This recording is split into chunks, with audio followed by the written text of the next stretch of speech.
It's episode 7 of Master Race Debaters, season 3. This week, B Black and I are doing it by ourselves. We did a 2-part segment. At first, we're talking about just getting rid of toxic people in our lives. That's our 2-part segment. We start off with that, we end with that. In the middle, though, we're doing a review of the 2019 Oscar Best Film winner, Green Book. Gets pretty heated. Not between us, between me and Green Book and B and Green Book. Anyway, without further ado, here is episode 7 of Master Race Debaters. Another white person calling us racist. It's like every week now, isn't it? That you and I are being called racist. Man, we need to put a category for, I'm putting that white person in the category. There's 2 kinds of white people.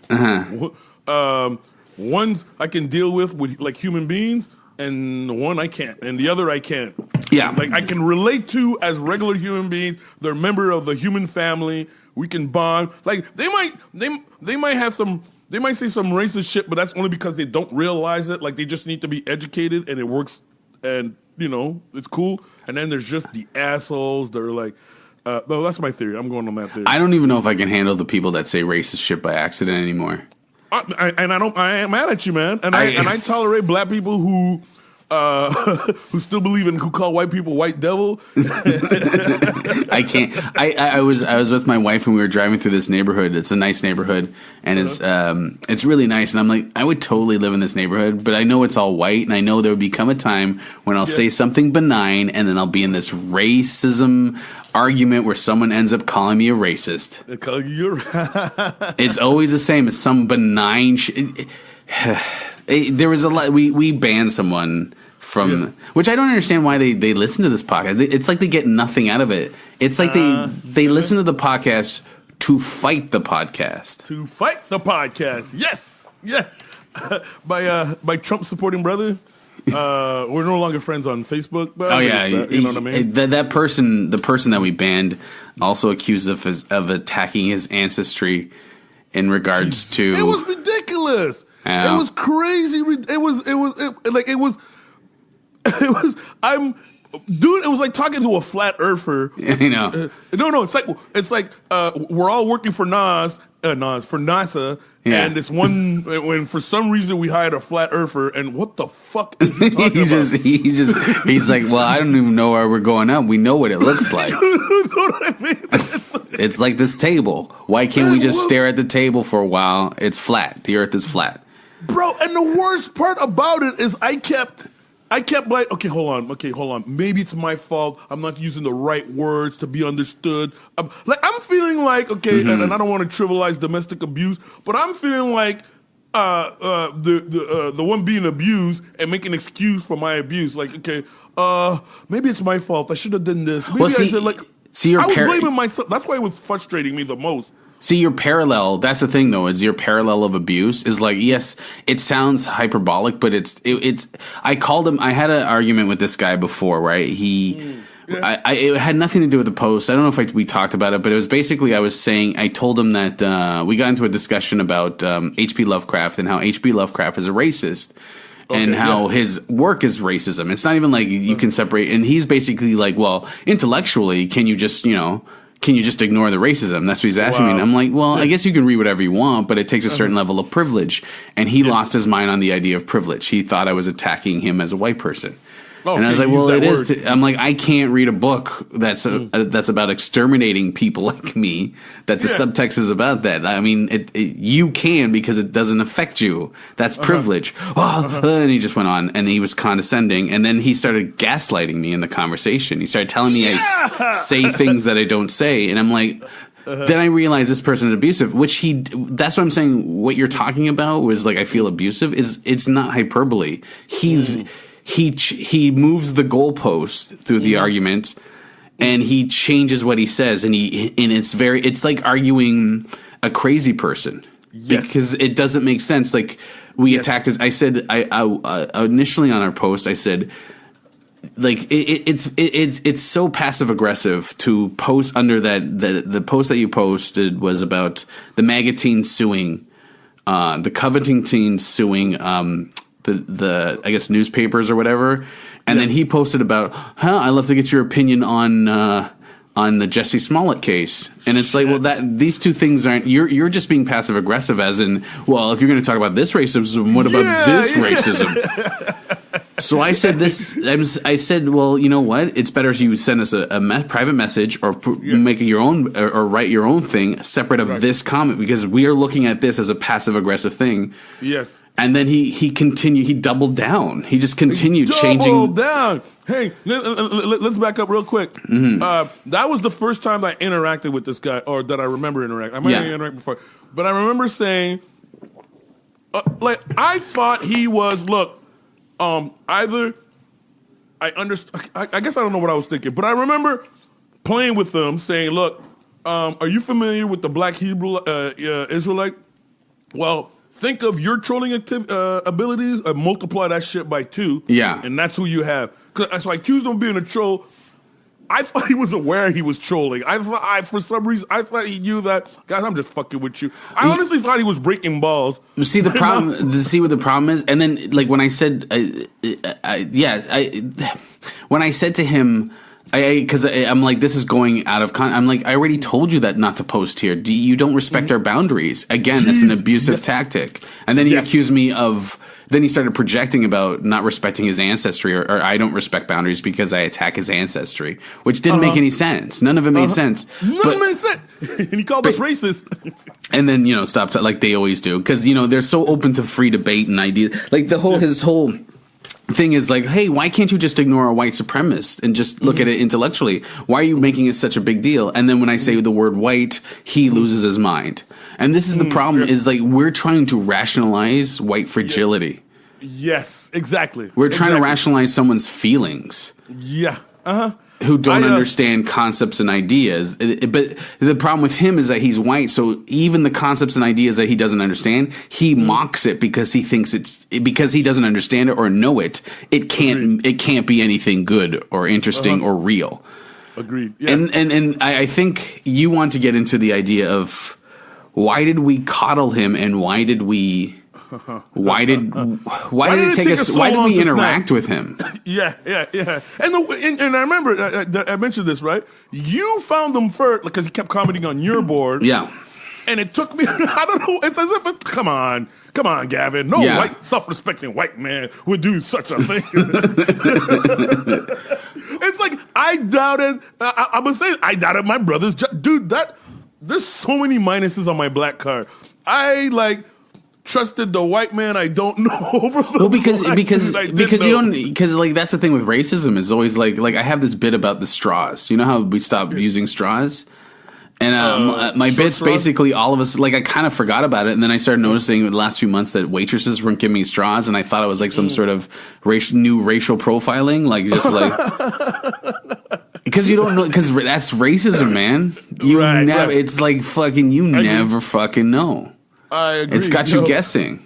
Yeah. I was joking. I've been making this joke. I always talk about how I'm the angry black guy, right? Yeah. I'm making this joke. So we had at Yuck Yucks, we had a Black History comedy show, and at the same time, okay, you're familiar with that Elgin Street? Yeah. It's like fucking shit. Looks like Beirut. They're digging. I guess they're renewing pipelines and whatever and stuff like that. Yeah. So it was difficult finding parking. The longer it took me to find parking, the more I was thinking, fucking white man is trying to fuck up the Black History Month show. If this was an outright show, there'd be fucking clean roads and a red carpet. Red carpet. Yeah, there'd be a drone to come pick you up and drop you off in front of... But you know what I mean? We're constantly gaslit. This is the problem is like we either approach every conversation... or every person as being legitimate, as every white person's being legitimate and honest, and we have to believe that they want an honest discussion because that's what we all kept talking about. I want an honest discussion. I want to be open to ideas, and we have to approach them and take them for their word for it because that's what normal human beings do. However, because we're black, we have to look at the subtext and we have to look at past. We have to look at history of actions of people like this. Like when he first started commenting on our stuff, I didn't trust him. I was rude to him. I was very rude to him. This was That's like, what I like about this guy. Yes, you didn't you saw it, and I'm like, hey, no, come on, give us. but this was like a year ago. I didn't trust him. I was like, well, go find a podcast yourself. Why am I got to do it for you? Yes. Uh-huh.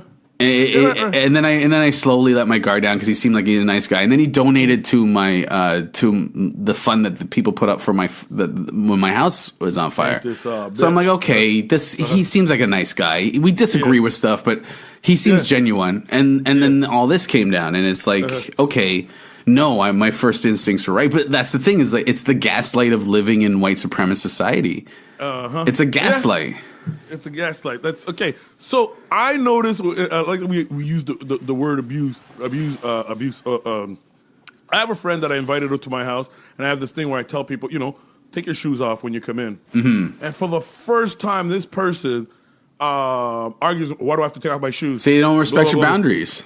Bro, we're having an argument about it didn't make sense to me, right?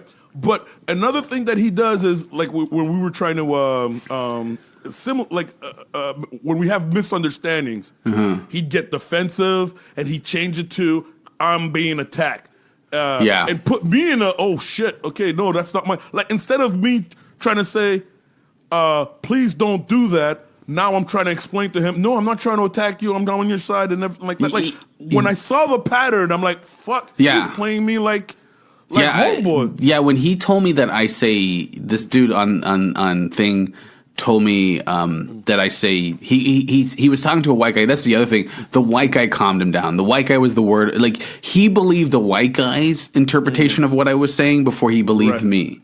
And then the white guy was like, "You're acting ridiculous." Like, well, I just, Gavin used the word privilege, white privilege, quite a bit. I'm like, no, I don't, because I know people like you freak out. And he's like, I think you know more than you say. And I'm like, are you gaslighting me? Are you telling me, even if I'm wrong, who tells someone what they do? Like, you don't know me. Mm-hmm. And I've been gaslit like that for a long time in the past, and I'm just like.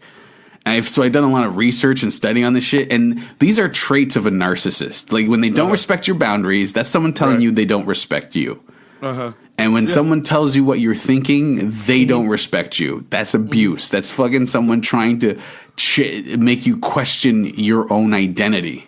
And those people are dangerous, and you need to be, and especially someone I barely know. I'm like, okay, you're done. Thank you. You're done. I stopped trusting people who refuse to agree to disagree. Like, we're not going to see eye to eye on everything, but if we can't reach a point of agree to disagree, then you're being manipulative, or you're being. It's basically like I grew up in a Christian household, and all these people, you're not gonna change their mind about Jesus. No, and I'm familiar with that kind of mentality. You can't reason with them. They don't want to reason with you. All they want to hear is their opinion in coming out of your mouth. Well, and here's the thing that their thoughts. See, in that scenario, is like, okay, well, I don't have to talk about Jesus. What I don't understand is like, this person came to our page, bro. Yes, and was trying to silence us on our page or show us. Well, what about? And I posted something on Master Race Debaters about, hey, if you're going to ask us about the Jussie Smollett thing, which we, if it comes out that it's fake, we think it's wrong. And for so many, you can read it on the Facebook page, and basically it was like, but don't come demanding, because he's demanding us talk about it. Yeah. Yo, to me that shit felt like, that's why I made that joke about all these Trump supporters who are expecting an apology from the black and gay community for the actions of whatever Jussie Smollett. I keep mispronouncing his name. Whatever his name is. But it's like, we're waiting. Come on, Ears, we're waiting. Also, like, it's like, okay, well, then have an honest conversation with your white friends if you're about all the times black people have been railroaded by lies, crime lie. Like, it's happened so many fucking times. Message. Yep. And this is the white fragility of it. He was trying to balance the scales of racism by going like, well, okay, anytime the word white was mentioned, he'd lose his mind. Like, you posted an article about about that said that a white cop shot a black man and the white cop got in trouble, and he was like, why does he have to mention the race of the cop? You mean in the race? So the black guy being shot because he's black is fine, but he mentions the word white and you're upset. And it's white for...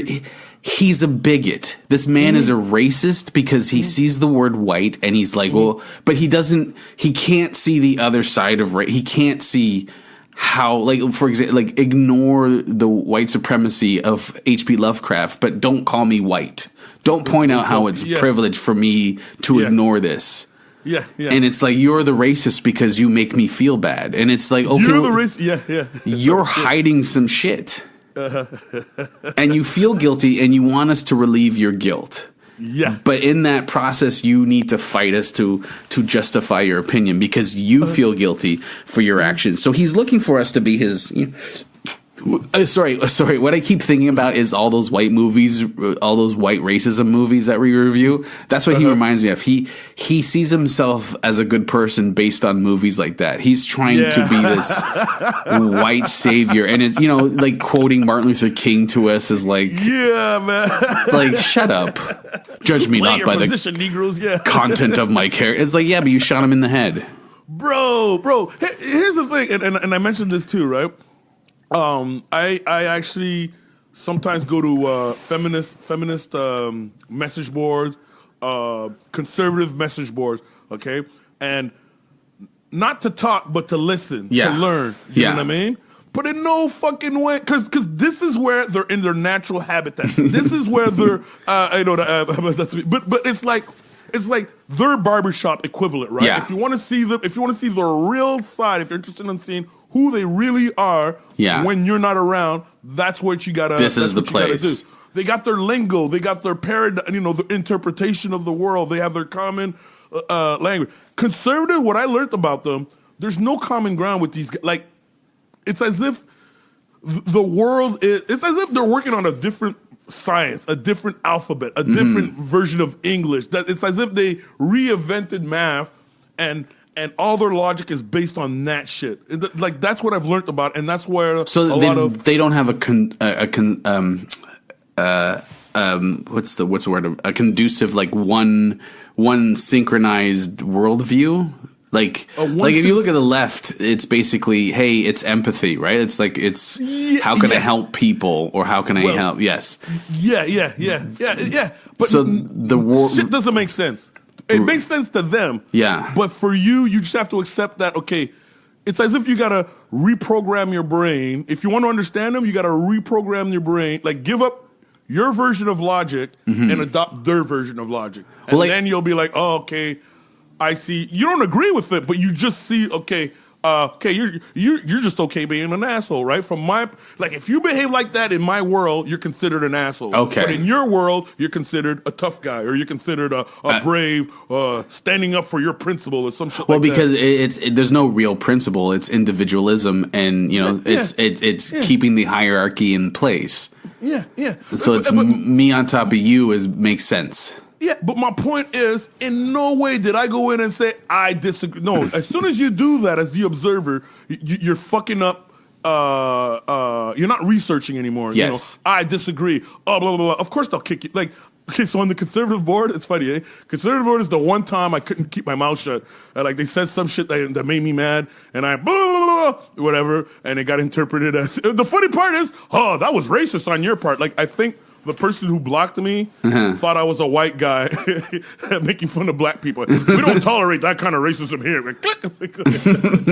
Well, I understand what you're saying. Is like, it's like what you're saying is like, you can't come to this world without understanding the lingo. Yes. So if you're going to come onto our podcast, at least understand at least understand the lingo, at least understand the concepts. You might not agree. It's my argument I had about with Jordan Peterson is like, okay, you can mock white privilege, but at least understand how it works. Agree. Yeah. Yeah. And this guy that we banned was like, where do I get this privilege from? I'm like, you don't even understand the concept. You don't even, exactly. It's as if I'm trying to. It reminds me of the one person is okay. Explain to me white privilege without using the word racism, or why black people haven't progressed as good as white people, but without talking about slavery. What the fuck? I mean.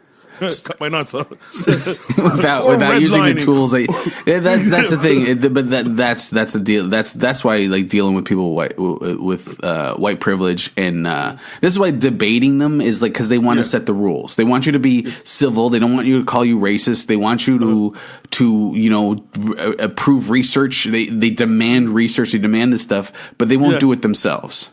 They won't do it themselves. They won't do it themselves. They won't research. They won't understand stuff. There was a lot of logical fallacies, like, "Oh, I'm a professional and you don't know anything." There's a lot of that shit. There's a lot of telling me I don't know how the immigration works. All this shit, and just like because he studied it, and it's just like, well, that's not an argument. That's just you using appeal to authority fallacy. Uh-huh. Now, I don't know if our listeners can tell, but this shit is, if you can see me, there's probably a vein on my head as I talk about this. But yeah, this shit had us passionate. And we've learned from this experience. I guess that's what we're trying to say. We've learned from this experience. For me, is two kinds of white people. One I can work with and one I can't.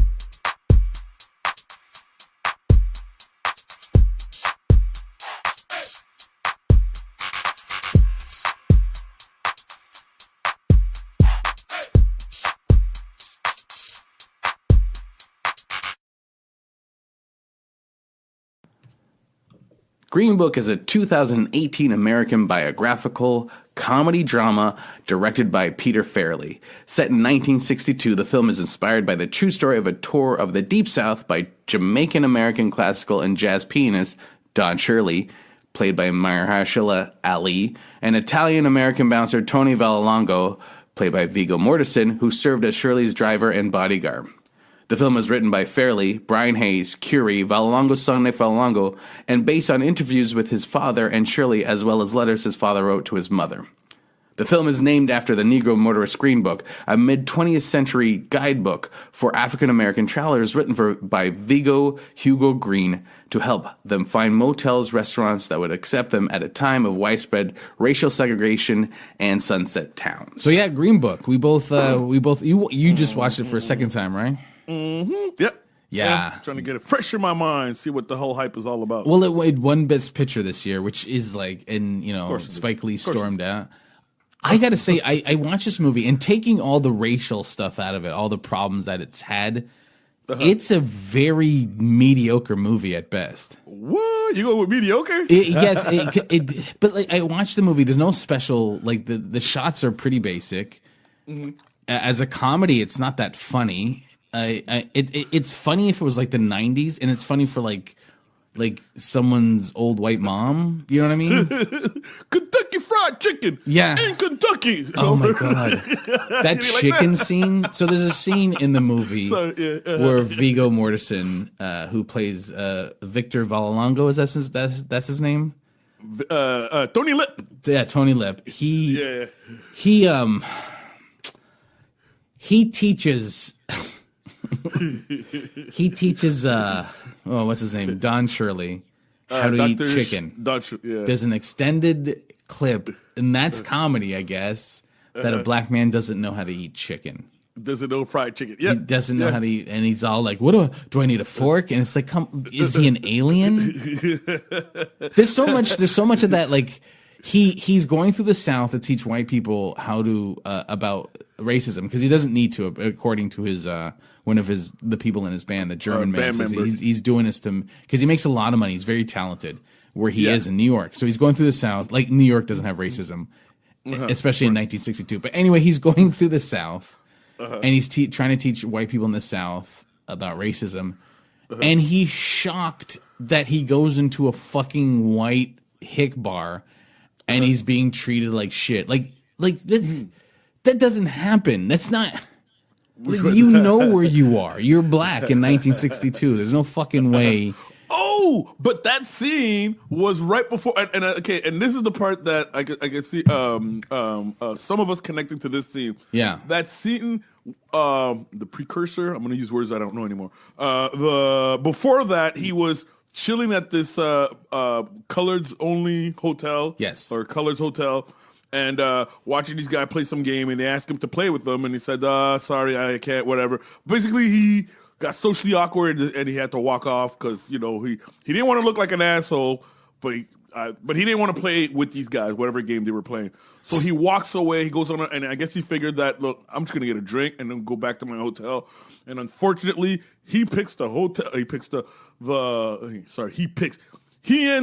forgets, yeah, exactly. He forgets that he's black. Goes into the bar, and then he's accosted by these rednecks. It's like they're trying to say that he's above color, like he's colorless, like he doesn't understand that, like he's black, which contradicts a lot of the shit in the movie, right? Like it doesn't make it like I'm sorry, you're going down south to teach racist white people. He's specifically going down there with his manager giving him the green book, which. I'll get on that in a second, but the Green Book is basically a book written because of antebellum South because of racial segregation for black motorists to be safe and know when they're going to sundown towns or Jim Crow segregated hotels and restaurants and stuff. So that's. They're trying to say that Victor knows more about this than the black man that lives this shit? No, you side like that? Yeah. I think he was, Victor is still on that, I'm not racist. I had these two coloreds at my place. Yeah. And he threw the glasses out. And he threw the glasses that out, they right? drank from. He had two plumbers come over, and every Italian white dude in the neighborhood came by to make sure the good holdness wife, which is another thing. You got a white wife who's not racist, like she's not racist. Yes. Oh, she was perfect. Yeah, exactly. Oh, she was. Yeah. She was the angel, and he was the demon. Yeah. And I do. Don't get me. No. Those shit pissed me off. Maybe it's because I'm rewatching it the second time, and so the rage aspect. I watched that shit with two glasses. One with my black glasses and one with my white glasses. Because, being born in Canada, with being the only black kid in class, you learn a lot about white people, right? Yeah. You become them. So my white glasses enjoyed the ride. I felt like, it's like, wee, this is fun being white. Yeah, this is a It's like I'm learning about racism. You know what I mean? Exactly. It was educational for your white glasses. It was educational. It was teaching me shit like, hey, you know what? There's hope for us racist white people. No, there is hope for these racist white people. Yeah, Not but you're living in 2019 watching a movie from that takes place in 1962. So that's a lot of time for that hope to set in. Like it's hope to set in. Here's another problem with that, with the fact that it's in 1962. They use words like black. In the movie, like those weren't words. People use colored and people use Negro. They did not say black. Term, and they would switch between those. It's inaccurate. Also, they did this thing where it's like Vigo or Tony Lip used a reverse racism argument in it, and I was like, that sounds like today. There was a point in the movie where he's like uses some sort of reverse racism. It's like, what are you saying, that I can't do this? And it's like, and it was it was basically reverse racism. I'm like, that's today's argument. That's not 1962. Bro, there's a lot of similar. Okay, but that's the thing, though. A lot of shit that happened in '62 still happening today. Maybe. Okay, I'll throw you that. Because he's from the north. Because he's like your average Canadian. He's from the north, believing that I'm the enlightened white person. Yeah, I know. Okay. And like he's slowly realized, wow, if someone treated me like that, I would piss on his feet. Remember that scene? Yeah. Where they take an intermission, and then he goes, you can't use this commode. Oh, I love that part. Yeah. You can't use. No. He goes, you can't use the regular washroom. You got to use the latrine out there. He called it a commode or whatever, right? And then he goes, don't worry, it doesn't look that bad when you look at from here, right? Yeah. And he goes, are you speaking out of experience? He goes, I haven't heard a lot of complaints. pure white people. Yeah, right? that's white people shit. That's right whiteness right there. That is. That's haven't heard right. any complaints? No, motherfucker. Did you use it? That's pierogies. That is. Why the fuck would I do that? I'm no Negro. Yeah, why? But no black person has complained about it. Oh, to you, the black people that are currently living in terrorist South haven't You know what I complained mean? about the washroom. Well, here's my major problem with the movie is Break it down.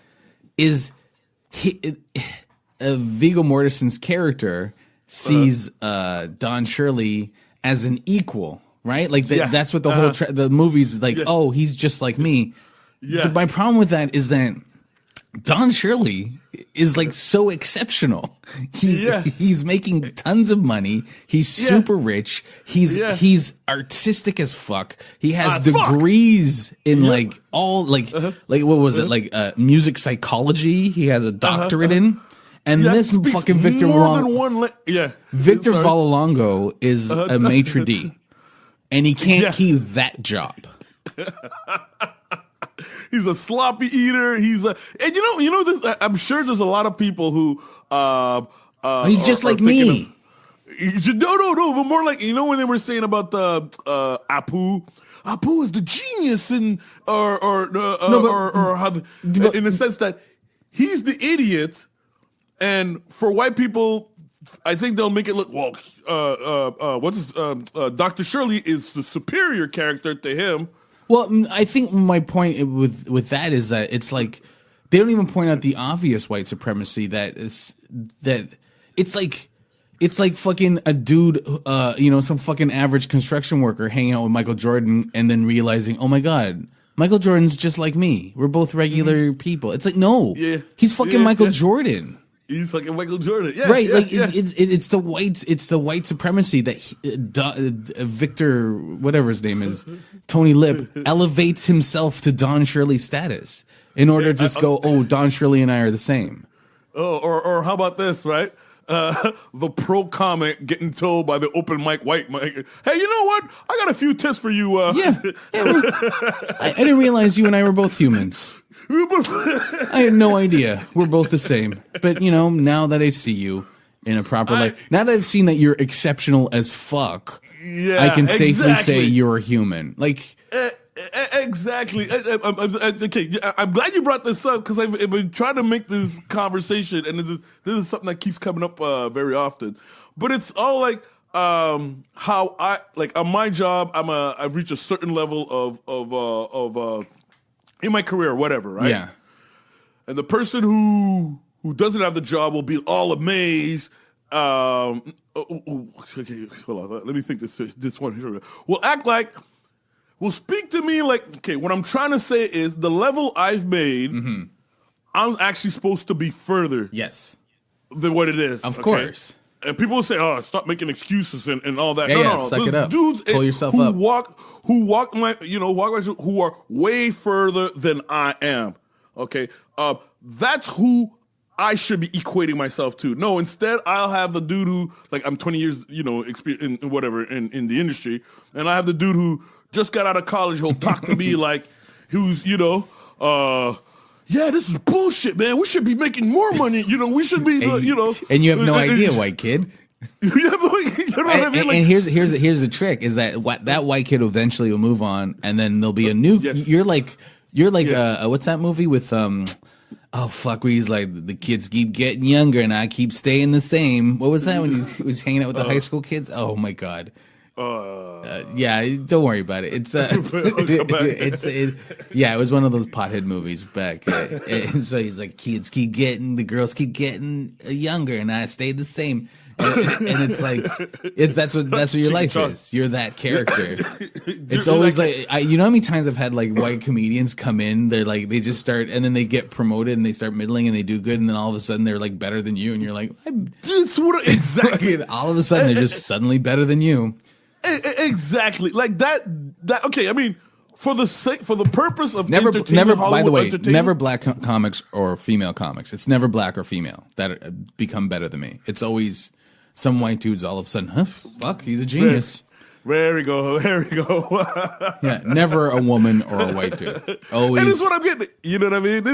And I'm sure someone's confused by this conversation. But all I'm saying is, for the purpose of Hollywood, the mismatch between the educated and the uneducated white man, that was hilarious. It's comedy genius. You know what I mean? Especially all the times he'll use, we need to talk about your diction. My what? You know what I mean? Yeah, I know. You're such a stupid white guy. Yeah, and it's like, oh, look at this buffoon. But finally the buffoons and the lesson, and it's like, why is this black man teaching this fucking moron life? There we go. Like, You know how much patience it requires on his part, Dr. Shirley? I gotta pay you and I gotta teach you how to be a fucking human being? You know what I mean? And don't get me wrong, we're not justifying being an asshole. No. But what the fuck? When you're at his level, there's certain expectation that his white colleagues, basically his white colleagues don't have to put up with this shit. I guess. But wait a second. I can like, part of me was like, oh man, this Don Shirley talks like shit to this guy. But then I'm like, he's the reason everyone's making money. He's the genius. He's the one fucking on the road. He's the meal ticket, but he has to stay in the shitty hotel while they stay in a good one. There we go. Plus, he's got to teach this white dude how to fucking talk to his wife. Plus, he's got to teach him how to be a fucking human. Don't steal a rock. You know what I mean? Don't steal a rock? Shit. You know what I mean? I hate these movies. Yo, okay, here. Okay, because I got my bad and my good in the bad. Yeah. And I guess my white glasses were on. What's some of the good? Let me hear some of the good. I'll tell you. Okay, let's start. Okay, don't tell me that chicken like conversation. When they did the chicken conversation, I was like, oh, in 5-10 minutes, Victor's gonna tell us how he's blacker than Don Shirley. So no, okay, I'll put the buddy.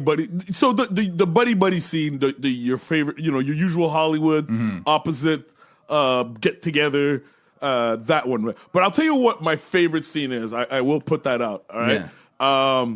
The sharecropper scene. That scene where they're on the side of the road and Tony Lip is fixing the car and Dr. Shirley's waiting, and at some point, and then they notice a bunch of sharecroppers, black sharecroppers filling the field, and they notice him, right? And you have like that iRobot moment at the end of the movie. Spoiler, they notice the black dude, the white man opening the door for the black man, and closes the door, and they're like, "What the fuck is going on?" Okay, see, I'm going to destroy your moment because to me, it's such a cliched moment in those type of movies. In cliche moments, it's been done so many fucking times. That moment where it's like, "You look at you, you made it." You made it. It's always it's such a. When I saw it, I was like, "Oh my god!" I just rolled my eyes. Hey, I'll tell you why I connected to it, because it reminded me of, like, again, so I worked in IT, got to go to college, right, or whatever. Oh, when I got flown to the States for, I forget, for some trading, whatever, right? And meeting black people there, and what do you do? Oh, I work for these guys. I work in IT, I work in an office. Yeah. And, like, they were proud of me. They were like, "Oh man." Yeah, but this movie isn't made for. But you have to remember, this movie is not made for black people. It's made for white people. True. Okay. I'm going to slide in a clip about with some reviewers talking about it at the end of this segment. But it's made for white people, and so when you show a scene like that, what argument you're giving white people is the pull yourself up by the bootstraps argument. But you're comparing sharecroppers to a person who white, black, Asian. That person is rare. It doesn't exist. He's an anomaly. He's a like 1962. Here's how rare he is.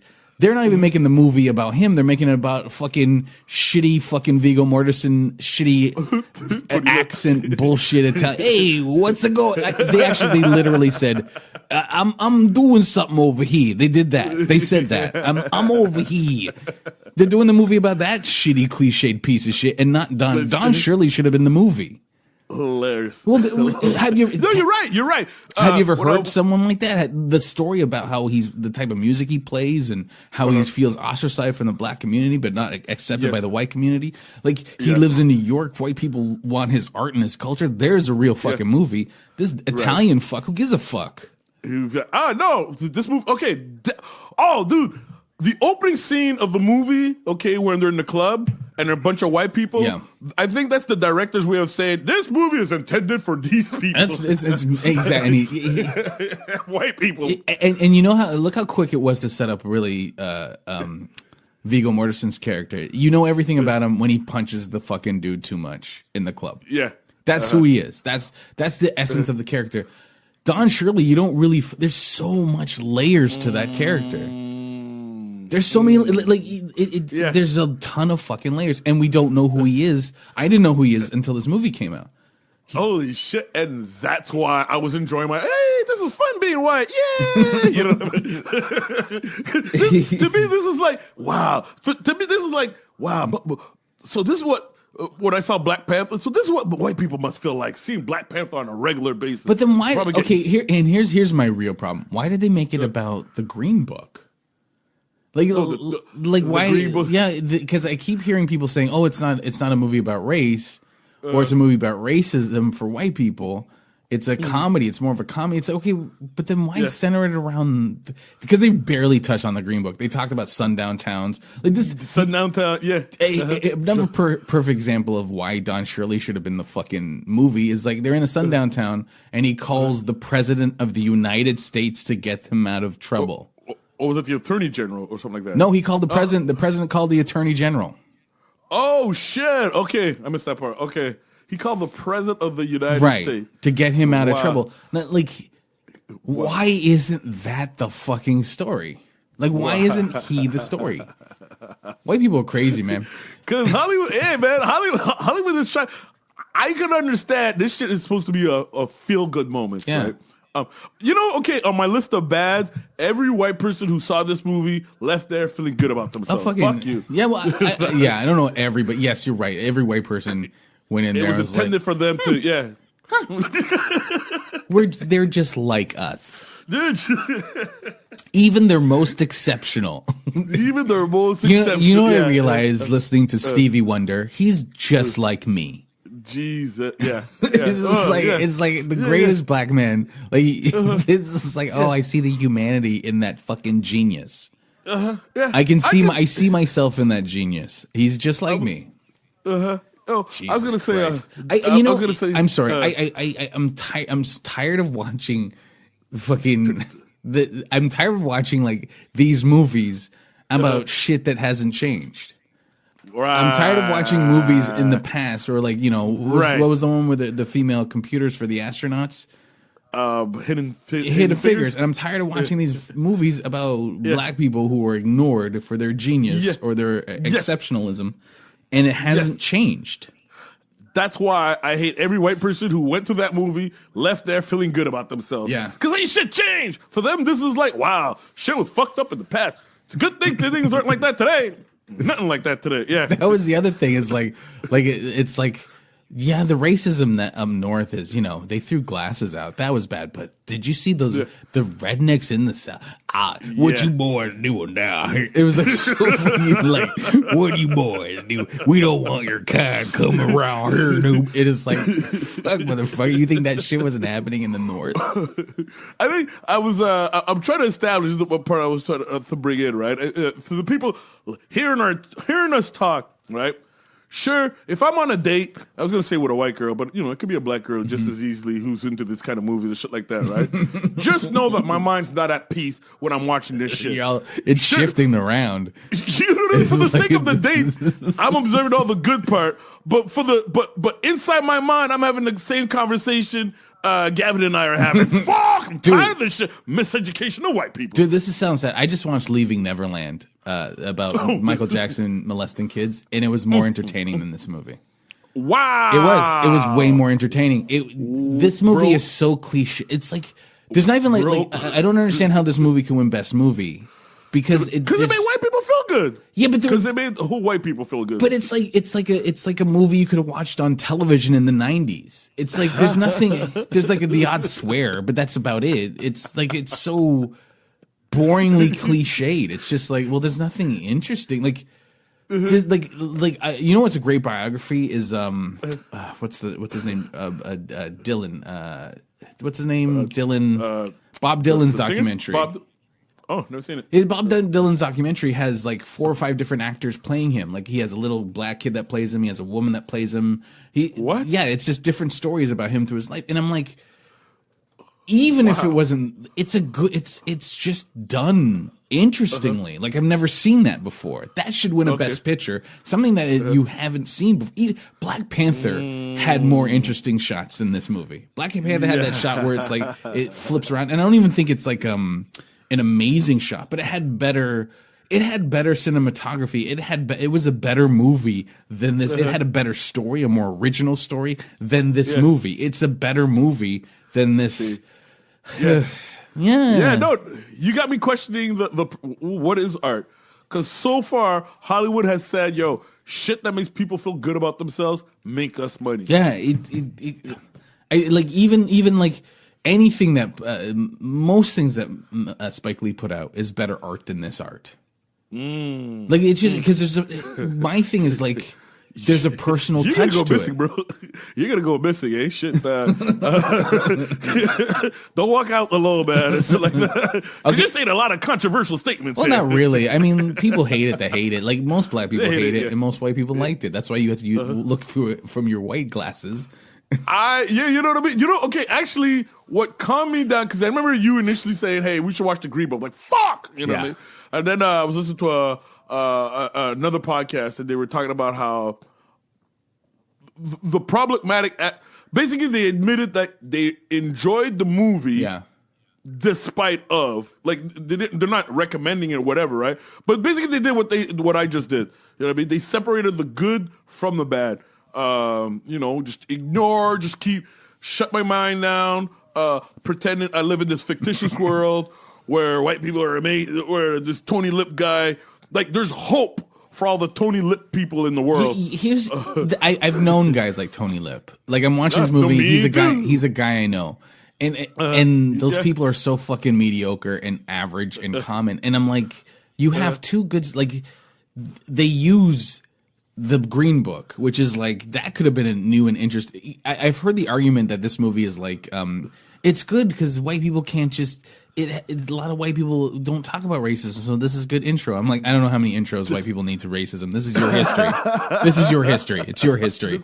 Yeah. And it's like meant to sensitize white people to racism. And it's a movie where I'm like, you have like you don't do the subject matter of the Green Book is a backdrop. It's a plot device. It's barely in it. It's like referenced twice, I think. Yeah. And then, sundown towns, like all this shit that's like, why don't you fucking explain that? Why are you explaining how this white guy doesn't, like, he's meaningless. Like, he should be the plot device and like, or talk about Don Shirley and like how he feels ostracized from black people and white people in 1962 and he has this life and all this stuff and blah, blah, and his music, but you're concentrating on what? Like, a Trump supporter. You're concentrating on a Trump supporter and going, oh my God, this is how a Trump supporter can learn how other people are equal. Yeah. Well, this is the part before we leave there, right? When you said you knew people, people like him. Yeah. For me, it's people who know black people at a shallow level, but are convinced that, hey, we're buds, we're everything. But the reality is, if you actually knew my entire life, we would not be friends. Well, like, I shelter you from some of my own reality. You're not being honest with them. But that's what I'm getting at. But what I mean is, like, as a character, there's nothing interesting about this guy. There's just nothing... There's nothing his journey, his emotional journey is boring. It's like it's so predictable. And like what's going to happen at the end of the movie. It's such a boring, predictable. Like, of course, he's gonna he's gonna be with a black man and realize that his idea of what black is. My point is that You're absolutely right, but the subject matter of the movie is fucking milquetoast. It's like I don't understand how this wins the best picture. It's like it wasn't funny. It was horribly unfunny, and you have Don Shirley, which is an interesting character, and you have the Green Book, which is an interesting subject matter and a time in history, and you use it both as backdrops to move this fucking shitty story along. Just to be clear, right? People think or disagree. Gavin hasn't said anything that my black side hasn't said. That's what I'm trying to say. No, it's good that you're because I walked into this movie and I know how this is gonna. I just knew how it was gonna go. So I'm glad you're like, well, it could be. Because I've heard people say, well, you know what? It's not a bad movie and it's a good introduction to white people. But I think I'm just tired of white people getting it. Because it's like, come on. Just, pick up a book. Yeah, pick up a book, Jesus. Yeah, man. Yeah, it's like, it's the conservative mindset. If it doesn't happen to me, then I don't know why I'd be interested in it. You know what I mean? Bang. So I'm going to play what did you give it? Like out of you know what? Because I had to split myself up. So one middle finger. Yeah, I'm giving it 2 middle fingers. I'm staying with my if I could give 4, can I give 4? Can I use my wife's middle fingers to give? Damn! I'm trying to pull you off of the guy. Whoa! Damn! Come on, it's not worth it, man. It's not. Violence doesn't solve everything. So I wanted to play before I watch this movie. I sent you a clip about a review by I believe it's PBS, and it's a black reviewer and a white reviewer, and they're talking about they both like the movie. Okay, yes. But I want you to watch the white fragility. You'll hear the white fragility on the white reviewer. Mike, what do you make of the criticism? A lot of it has to do with the idea that they say some of the facts were bent to fit a good narrative here. That's not anything new in Hollywood, though. Is the criticism fair, you think? Well, I think you have to look at it from two perspectives. I think, I'm a black film critic, and I know I'm in the minority. I love the film, but I don't know a black counterpart, another black critic who did. They all hate it, and they hate it for all the tropes, the white savior, the magical Negro, all of that. And I understand it, and they're all valid points. But I think the problem here is, not that it's not historically accurate, but this is not the Don Shirley story. Sure, Don Shirley is a much more interesting character than Nick Vallelongo, but it's not about that. It's about when these two men meet and the relationship they had and the effect they had on each other. This is not a film for black folks. This is a film for white folks, and it's a film that the criticism has been that it spoon feeds racism. And you know what? You do have to spoon feed racism to people who don't see it or who don't necessarily acknowledge it. But I will say, I want to add that I have spoken, the audience that I saw it with was a mixed audience, and everyone in that room was enjoying it. And more than one African-American viewer has responded incredibly positively toward this film. And even, especially older people who do remember that time have said, even though it's idealized and sentimentalized, that it does, it has something to contribute to our understanding of that history, especially when you think about bringing young people in and just getting them started on this road to understanding.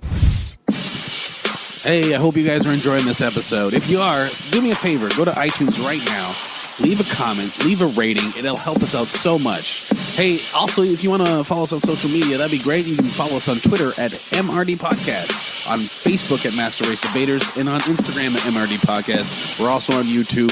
If you got comments and suggestions or just want to drop us and say, hey, fuck you guys, you can email us at masterrdpodcast@gmail.com. Yes, we'll take your emails. We'll respond. Trust me. We got nothing better to do. Anyway, here we go. Without further ado, me and B Black getting back into it. So, yeah, we're just continuing the conversation from segment 1. But differently, you have a quote from Sister Soldier. Sister Soldier, yeah, I miss her. And I remember the first time she came around, and she admitted, people were scared of her. Mm-hmm. Like, even black people were yeah, because, nothing's scarier than watching a black person talk their truth, right? Like, talk their truth. And she wasn't ashamed of it. You know the word? Yeah. Unapologetically black. Yes. That's what she was. Yeah. And I remember this one line she said in one of her songs, what's it called? 360 Degrees of Power album. Uh-huh. The hate that hate produced. The line goes, Soldier was not born to make white people feel comfortable. I am African first. I am black first. I want what's good for my people first. And if my survival means your total destruction, then so be it. Whoa. You built this wicked system they say two wrongs don't make a right, but it damn sure makes it even. That's some anger.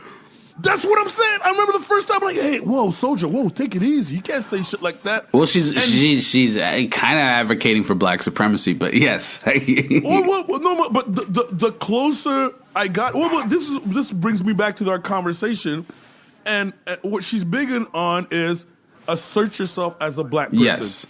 I know. You said borderline of black supremacy. Yeah, but it's more. I noticed this about white people. They're not ashamed of who they are. No. Like they assert themselves. Every individual, most healthy individual, like with a healthy self-esteem, is not embarrassed to say, "I deserve to be here. Mm-hmm. This is my thought. This is my perspective. Excuse me, you're in my way. Excuse me, you're stepping on my Mm-hmm. feet." You know what I mean? And for me, I think we're still going through a phase of, is it okay for me to be myself? You know what I mean? We're still trying to be individuals. Well, at least for me, that's how I'm feeling.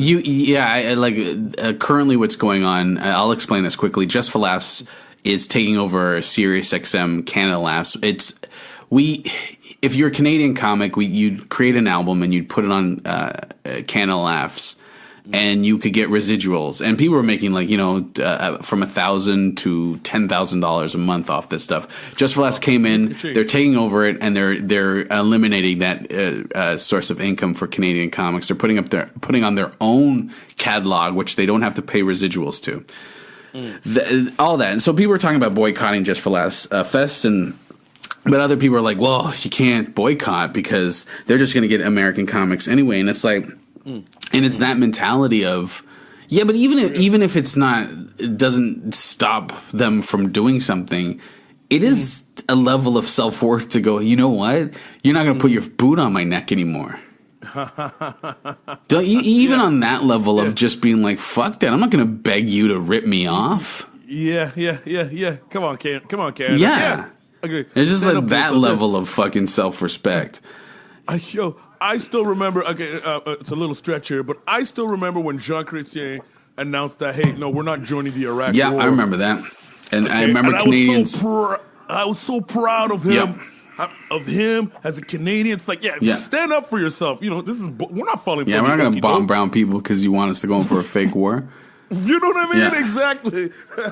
So, and the conservatives were like, come on, the Americans are all alive, yada, yada, yada. But yeah, again, sorry, I didn't mean to, I just wanted to draw a parallel. The idea of standing up for yourself. Well, that's one thing is like, I think when those lyrics is just like, she wouldn't let a white person decide what the combat she wouldn't let them drop the lines of combat. She wouldn't let them like go, okay, well, I'm going to come to your page, like we're talking about the guy earlier. I'm going to come to your page and I demand you explain this other side of racism, you hypocrites. She would be like, go fuck yourself. I've been into so many. I've been on so many debates where white guys, their masks fall off, and they do this thing where they like demand you give them information. It's like, well, you can Google that, and they become so abusive and so because they're not used to. You become nobody uses the word uppity anymore, but you become a real uppity motherfucker, and they just like they get so angry and they get so belligerent and so abusive. Because they're not getting their way, and I think that's just it's black truth, and for a lot of white people is a scary thing. Yes, it is. Because like if you look at it, if you're demanding us to prove something, like what does it matter? Like like I always say this is like if I prove to you the police statistics are rigged or whatever, like what do I get out of this? Are you gonna solve the problem? Exactly. So exactly. So why you're not gonna be an ally? So why are these guys coming to our page and demanding us to see the other side of racism? Like what do you think is gonna happen? That we're going to be like, oh, you know what? Let's stop doing this podcast and talking about anti-black racism and start talking about how white people have it tough too. Do you think that's going to happen? Because it's not going to happen. Exactly. Okay. Since the soldier was big on, we are at war, saying that kind of thing. Now, we're in a situation. Looking at our problems through the eyes of white people has fucked us. Yes. Has been a problem. And it's just now we're starting to look at it through our own eyes. Well, but and that's the rub for white people. But like that's the rub for white. Yeah. But how come we can't get involved? Yeah. Or we're being decimated, or there's a white genocide going on, or my freedom of speech is being attacked, or blah blah blah blah blah blah blah blah. It's also like, yeah. It's. You can't even say, look, I don't want to even deal with you, because then they're upset that you're not including them in the conversation. You're like, look, I don't even want to talk about, like, I read a book by, I forget it. It's called Why I Don't Talk to White People About Race. It's Eddie, I forget her name. And she talks about how just the cover of that book, white people got mad at her and thought it was racist. It's like, I'm not going to talk to white people about race anymore. How is that racist? How's that? I mean, yeah, it's either you're down or you're not down. Yeah, but it's like, I know you better talk to me, and you better talk to me the way I want you to talk to me about it. The way I want to, exactly. Yeah. It's ownership mentality, like you talk about. Hey, have you known? Okay, so on the MRD podcast, on the Facebook page, I've been posting a lot of articles. A lot of that shit is depressing. Yeah, and it hit me. The depressing part is, you got to tough it out. I'm realizing you got to tough it out because it's a truth. Yeah. I don't post these shit to say, oh, poor us, or you people are mad. No, this is our starting point. Yeah. This is where we're at. This is where, because you gotta figure out your starting point in order to figure out, okay, in order to get to, I gotta know that I'm at A in order to get to B. Yeah. Am I making sense? You know what I mean? Or where I am in life. Okay. Your GPS when it getting current location. That's what I'm doing. Yes, that's what I'm doing. Yeah, figuring out where I am right now. Yes. Before we can get to a destination, let me figure out where I am. And the idea that, okay, well, these things happen in the news is an attack on you it's a very narcissistic thing to think. Yeah, you're right. It's like this is where we are. Look around you. Like, open your eyes. Yeah. Because for white people, the world is nice. Yeah. It's a perfect place. Yep. It's sunny outside. Everything is wonderful. Because it can be. It can be for them. It can be.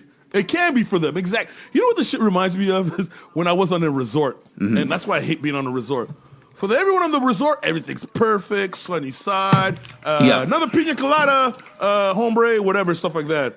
Hombre who brought the pina colada goes back home, and it's hell. You know what I mean? There's a shooting. Yeah. His mom's sick. He's taking care of his mom on a piece of shit salary. And like, he puts up a good, like, his reality is shitty, but he comes to work and makes it look like, no, you're in a tropical paradise and stuff like that.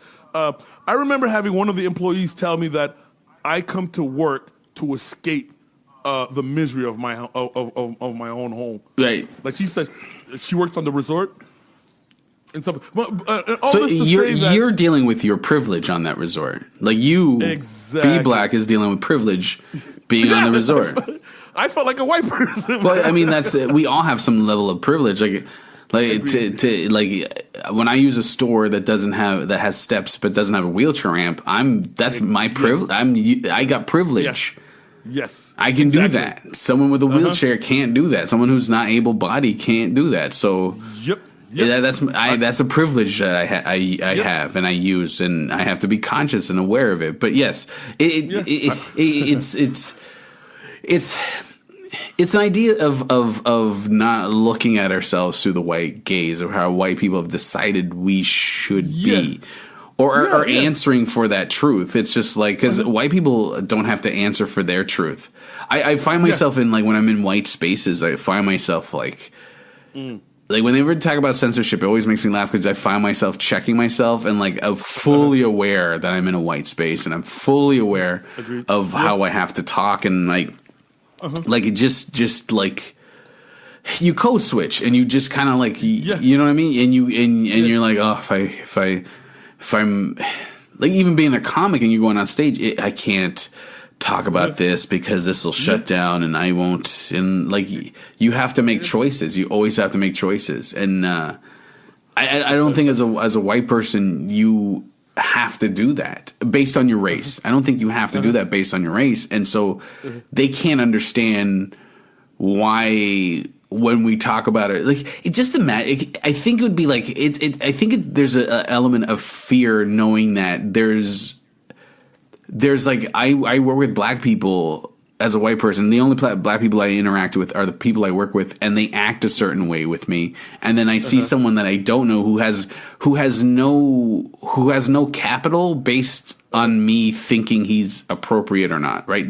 That black person doesn't need me to get by in life, and they're just being their honest self. There's got to be a level of do they think I'm racist? Do black people like me? Because the way they talk, it seems like they don't. Because black honesty to some white people, I remember like what's an example? I remember seeing when I was younger, watching Monique first time. Right? Monique wasn't famous. TV show? Pardon? Her TV show or her stand-up? Or stand-up. I did a festival in Atlanta, and I was watching. I was a new comic, and I was watching. She wasn't famous, and I watched her fucking destroy. She was the best comic on the show, and there was a lot of great comics on that show, man. Like Bruce was there, and a whole bunch of great, and she was the best, and she ripped it like to the point I was laughing. I was like, I lost myself in her act. Yeah. But I had that twinge of I don't even know what it is. It's almost a rage, right? Of watching what my fucking tiny brain thought wasn't a woman's space, right? I just like, who the fuck? But logically you think about it, you go, oh yeah, why am I thinking like that? Because I'm brainwashed and I'm an idiot. Of course, right. Of course she's hilarious. Of course she's better than dudes. But there's that moment of And I think we're programming. Exactly. And I think for a lot of white people who don't interact with black people, they don't see a real person. They see the person. They see a person who coddles their feelings, and that these white people need someone to prioritize their feelings, to put them first, and understand how they feel first. And if we don't do that, it's a scary feeling and this is me just speculating, but there's a scary feeling in that it's like finding out. It's like finding out if you were young. Like I'm doing this joke about how we used to take naps when we were kids, and like how angry we were taking a nap. And then when you get older, you realize, your mom needed a break from you. But like finding out about that as a kid would hurt you. Right. That would hurt you to find out that your mom doesn't want to be around you all the time. What the fuck? Yeah. And I think that's what it's like for these white people when they find out, I don't look at you the way you think I look at you. I just treat you based to get by in my life because you can't handle the honesty of me. Yeah. I think, similar example. I go, listening to women or the feminist boys or whatever. Yeah. But actually, it was more the women comics who made me realize this. But women coddle men a lot. Absolutely. You know what I mean? The shit that they go out of their way to make our world perfect, and now that they're starting to speak for themselves, like, oh wow, why are you being a bitch? You know what I mean? To make it easier. It's like, I would like to there's this movement about women are like, fuck it, I'm not shaving anymore. Yeah. You know what I mean? And stuff. And dudes are like pissed off. So what the fuck? Make yourself beautiful for me. Smile, bitch. Well, and seriously, and think about like on that level, like just calling the cops on a black person is dangerous as shit. But like a report came out that a woman is murdered 2.5 times every day or something like that in Canada. Wow. Or murdered every 2.5 days. One of the two statistics, which is both fucked. And you're like, they live in a world where they are prey. Yes, exactly. So I was not aware of that. For them, they have to code switch in a world. Yes. To survive, and we're doing the same thing. We're as black people, we're doing the same thing. We're code switching to survive. And And like, and so then you deal with this white dude who's screaming and yelling. And like, that's the thing about this one guy that we banned was we talked about abusiveness and the thing. I'm like, when I read the gaslighting, I'm like, this is how he deals with people. There's something in my head where I'm just like, this is him dealing with people in his life. Like he deals with people in his life like this because everyone most people reflect what he wants to see. Yeah. They've put up mirrors and they reflect what he wants to see. The inferior people, because he clearly has a superiority complex. He only trusts the white guy to his opinion. That's what calms him down. He mocks and condescends on a thread where he just learns some information. He mocks and condescends and he calls us racist. He doesn't trust that we know what we're talking about. He clearly thinks he constantly called me stupid and not so many words, not using the word stupid, but he just basically called me dumb, condescended because of information he didn't like. And he sees white people as superior. And so when a black person's like, sorry, it doesn't form to his image in his head of what we should be. I think he does it to people who are inferior, who he sees are inferior to him. Sorry, you were gonna say? No, I just say After that whole banning incident, it had me. There's this piece that came up in my Facebook timeline about. Actually, I posted the article basically about in America. When the World War I veterans, black veterans, came back, some of them were lynched, like how they were lynched for just wearing their uniform. Yeah, and that shit bothered me to a point. It had me thinking about one, what kind of animal monster does that to their veterans? Yeah, like you would think that okay, I hate niggers, but I'm drawing the line at but if they were willing to fight for me, I draw the line. Yeah. No, they lynched. Doesn't matter because they made them feel shitty about themselves or whatnot, Oh no, I think they were worried that they were gonna take those combat skills and start fighting white people. But the only point I'm getting at is the mindset.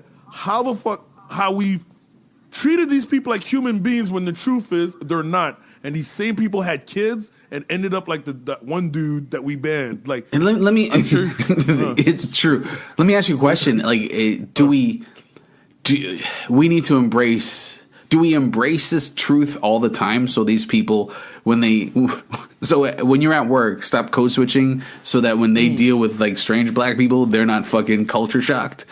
What do we do? What do we do? Or do we see this person coming a mile? Do we trust?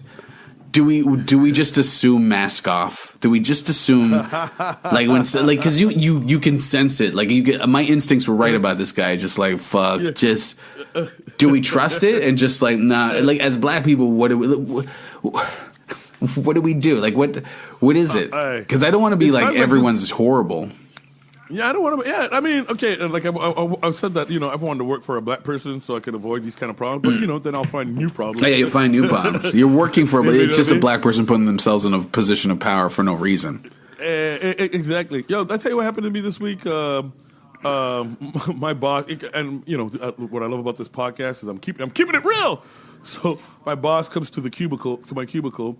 And this is the same day that the United We Roll movement came down to Ottawa, and started to protest and whatever. Anyways, she comes to my cubicle, just back from vacation and everything. And first thing, she says, I asked her, how was your vacation? Says 2 words. Then I don't know where this comes from. Goes on this anti-immigrant, anti-immigration, anti-Trudeau, Trump.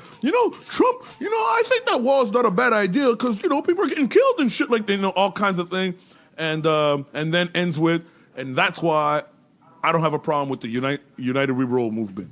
I'm like, she's looking for your approval, bro. I'm like, you're telling me this? Why? And you're I remember Ta-Nehisi Coates talking about his editor at the Atlantic. His editor at Atlanta would talk about how they would have these amazing open discussions all the time. They were the greatest. Ta-Nehisi was so easy. Like, he's never met a black person like this. And then Ta-Nehisi's version was like, this guy was a fucking racist that would just say the most racist shit all the fucking time. Just basically like, it's just like, when you were talking about that, I'm just like, could you imagine if ethnic people, brown people, made white people a political rallying cry, and we went around like, yeah, man, we got to get rid of those fucking Irish people. Like, how do we kick them out? Could you imagine that? We'd be raised. They'd be like, oh, how dare you? I was telling my wife about like how they're always talking about immigrants, illegal immigrants. Like this guy said, oh, if you're in the country illegal, and then when the Canadians got shipped back in China, when they locked up those Canadians for being there illegally, people lost their fucking mind. They're like, this is war. We need to declare war. Settle down, dude. Yeah. It's just they see their lives as more important. Yeah. It's why someone can say to you, why can't you just ignore white supremacy? Why do we need hate crimes? Because it doesn't affect you. How dare you say it doesn't affect me? And that's why Sister Soldier's to the point where she says, hey, if my survival means your total destruction, then so be. Meaning, if we're living in a world where it's dog eats dog, it's me versus you, then fuck it. Yeah. I'm looking out for me. Because you and I don't look out for me. Clearly, you made exactly. So it's either are we a community, or are we, every man for himself, every person for themselves? That's what I'm saying is like you're right. I think for me in the last 3 or 4 years, it's like not living by their standards, not living by them deciding who I should be or how if I'm good or not. I don't care. Right. And so I speak my truth. I'm not worried about repercussions from it. It might hurt me, but I'm like, I can't. I'm too old for this shit. It's like we live in a world where these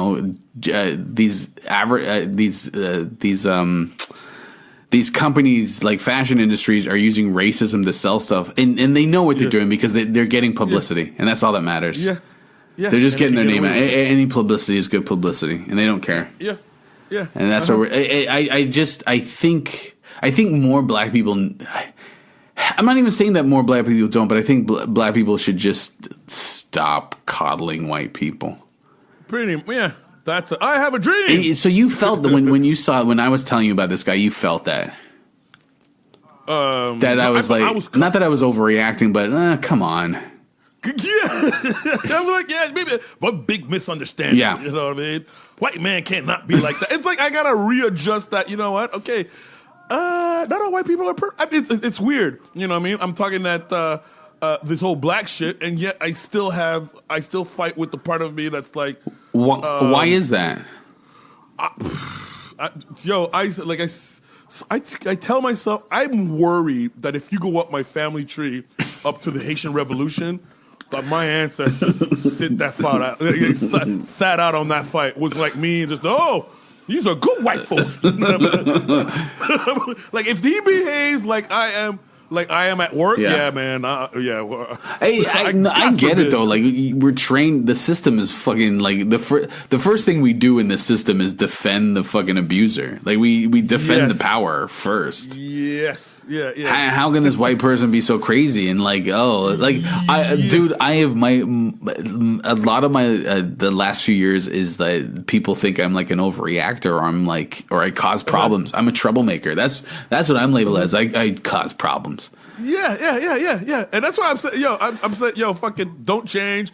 Continue being the inspiration. Well, but honestly, if you look at it, in the situation is.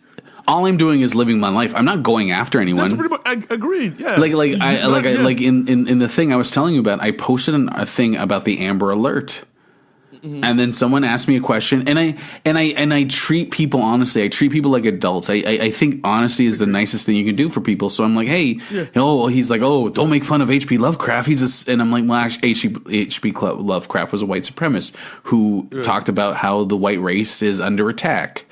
And he was like, but intellectually, I know it's wrong. He didn't know that. He didn't know that's what H.P. Lovecraft was doing. But intellectually, he knew it's wrong. And I'm like, well, okay, that's your privilege. And you just figure people are on that level of understanding. and level of let's have a conversation about that. Well, what do you mean it's my privilege? Well, I explain my privilege, but not everyone is. And that's the shocking thing to my life is that everyone that talks about honesty and honest conversations, it's most of them don't want that. They want you to be quiet, and I have to learn that that's the case. But then also that also is like why black people are silent. That's why we code switch. That's why I've learned to appreciate, respect people who speak the truth, and sometimes it makes them look. But I'm not assholes, but they're really. I'm just being truthful. And just being honest, and I hope you can take it. And I hope you're not offended by it. I hope we don't have to hate each other over this. Yeah, that's what I'm saying. Exactly. We could get to a point where we agree to disagree. Yeah, it's just I'm not trying to gaslight you. I'm not trying to. There's like plenty of versions of people who say, "Oh, I'm just an honest person," but really they're assholes, or they're just trying to justify being an asshole. But there's some people it's just, I'm like you said, I'm living my life. One day I'm gonna die, and I don't want any regrets. Yeah, I don't want to. As much as possible, I'm gonna be honest. And people around you want you to be the rational one in the conversation. They want you to be like, "Oh, this could just be quiet." And I'm like, I can't. I'm sorry, I'm not.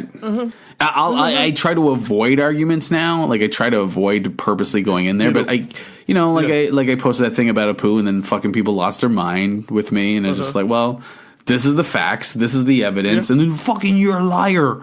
It's like, okay, I'm a liar then. Yeah, like I said, no more debatings with flat earthers. Yeah. You know what I mean? Yep. This is NASA. Fuck you. Yeah, mask off. Mask off. As soon as they start coming in and questioning, mask off. Just okay. Exactly. That's what it is. As soon as they start coming in and questioning, if they don't like, I don't want to be that person who's like, you got to agree with my opinion on things.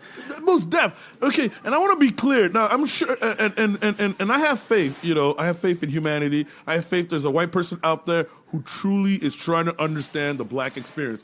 You know what I mean? DM us. Ask us privately. Yeah. You're free to ask questions. I promise I won't. Let me put it this way. If I didn't rip that other guy's head off, I promise I won't rip yours off. If I could be patient. If you're being legitimate about it, like DM us, or if you're like or if you're posted like separately and not under a thread that you want to do some passive aggressive shit. If you're being like honest with us, like, hey, what do you? And if you ask us and not demand that we have an honest conversation, it's so fucking passive. Like, hey, what do you guys think about this Jesse Smollett thing? Oh, okay. Why don't you have an honest conversation about real race? First of all, it's not even racism because he didn't target white people. He targeted MAGA people. That's not racism. It's prejudice, but it's against MAGA people. That's not white people, so that's not racism. So you don't even, and that's the other thing. I'm not going to engage in people in a debate when you don't know simple concepts. If you don't know what a dog whistle is, if you don't know what redlining is, if you don't know what gerrymandering is, if you don't know what white privilege is, even if you agree with these things that are facts, I am not engaging with you until you go do the research yourself. And don't get mad at me when I tell you to Google it, because it is an answer. It's an answer for you to do the research. And leave me the fuck alone, because I am not your librarian. This isn't like I saw someone post on Chapo Trap House. It's like this is not debate school, bitch. I don't go fucking do the research yourself. Well said. Yeah. I was gonna. You're entitled to your opinion, but the motherfucker's got to be informed. And you're not entitled to a debate. You're not entitled to a debate. You're not entitled to an answer. You're not entitled to that shit. Yes, exactly. Yeah, do some self-research, some soul-searching and shit like that. Yeah, learn some shit for yourself, because you don't want to learn. You just want to... you know how many times people have fucking like they yell at you and demand you to answer some shit, and you're like, oh, have you read this book? No, I don't have time to do that. Yeah. Fuck. I'm not your easy answer. Fuck, it's Google. It's not a hard thing to use, bruh. I learned that in college. Teacher did not help you if he did not get the sense that you did your own research. Do the fucking work, you lazy fucks. And stop leaning on white supremacy as your identity. Stop leaning on it. Stop identifying with it, and stop expecting people to bend to it. Brag. Yeah, all right. That's how you can be a better ally to this podcast. We need, like I said, we left that conversation up as a racist scarecrow. So any racists come by, they see that fun conversation, go, Oh, that guy ran away like a bitch. He fucking called them racist, and you guys are racist. I was a little worried that last line was gonna make him come back. But I wanted to end. That was a perfect. I was like, I prayed for you. I prayed to Jesus for you. Freeze that, yeah, man. You Freeze, know it's white Jesus. anything. You know it's that Roman nose too. That fucking Roman nose. Like, oh, you're gonna pray to white Jesus? They lied to that shit too. Okay, great. You go pray to Jesus. All right, this was a good one. We went a little bit long on the last bit, but we've been doing that lately. All right, that was fun. I feel better. I don't know about you. I feel better now. I'm glad we got it out. I needed to talk about this.